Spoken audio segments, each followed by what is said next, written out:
high-hanging fruit. Alright, so Mr. Lone Wolf 420 did a video for Dorf. What up, Mr. Lone Wolf? One day, 2 cameras, 2 men, separated by a certain amount of distance and some water, will make YouTube videos very near each other. What was it like meeting Lone Wolf?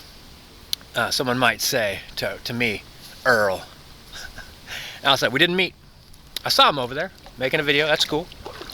Drinking a 40. Looks like it was delicious. Lone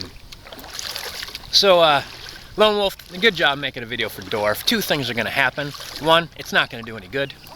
2, he's going to get misunderstood or going to misunderstand something and get butthurt about it. No matter what, there's no way to avoid it. And then Dorf made a very interesting video and a comment where he said, well, I don't know why people hate me, ask, and he listed a bunch of names except for the Earl of Portland. How unusual. The Earl of Portland has made more videos with the name Dorf in them than anyone else. Except maybe Steel Worldwide. Yeah, I think I know why he didn't mention my name. Because I'd go ahead and tell you. My biggest problem with Dorf was my greeting from him to the YouTube drinking community, which was basically to call me a fake on my video to Steel Worldwide when he asked me to film myself drinking a 40. Yeah, that wasn't a very good greeting, Dorf. That was uncool.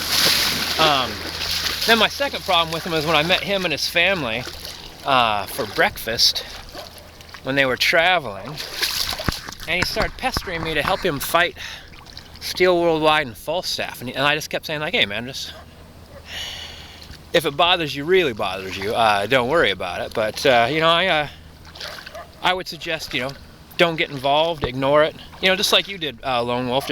I gave him a bunch of options, but one of those options was not, I'm going to help you, because I'm not interested in expressing myself that way to those folks, because both Steel Worldwide and Falstaff welcomed me to the community in a really cool way. And they saw that I was drinking like a Pabst that I'd fill up full of water, and my video is called Earl Drinks Back, because I was on my way to work, man. I was working 9-day work weeks back then. So then my third and last, and really I'm almost kind of embarrassed by this because it took me a really long time to solve this problem.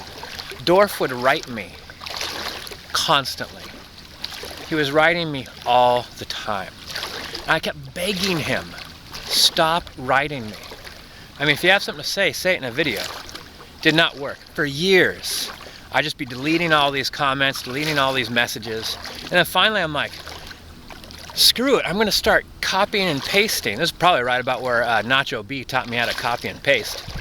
I'll start copying and pasting all his comments to me on one of my Dorf videos.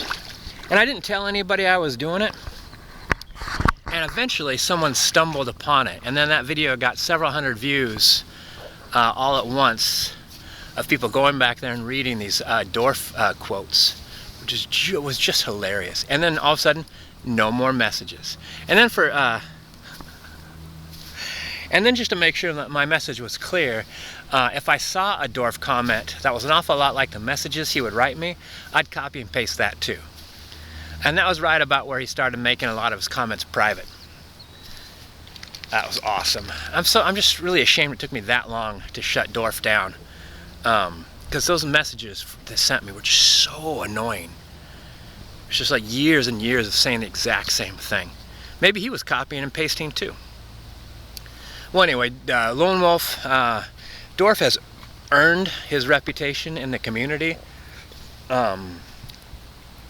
He makes nickels off being insulted on the internet.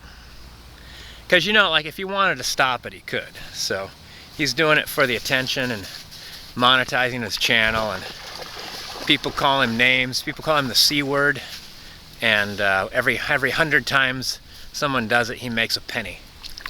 So, good for him. What else has he got to do?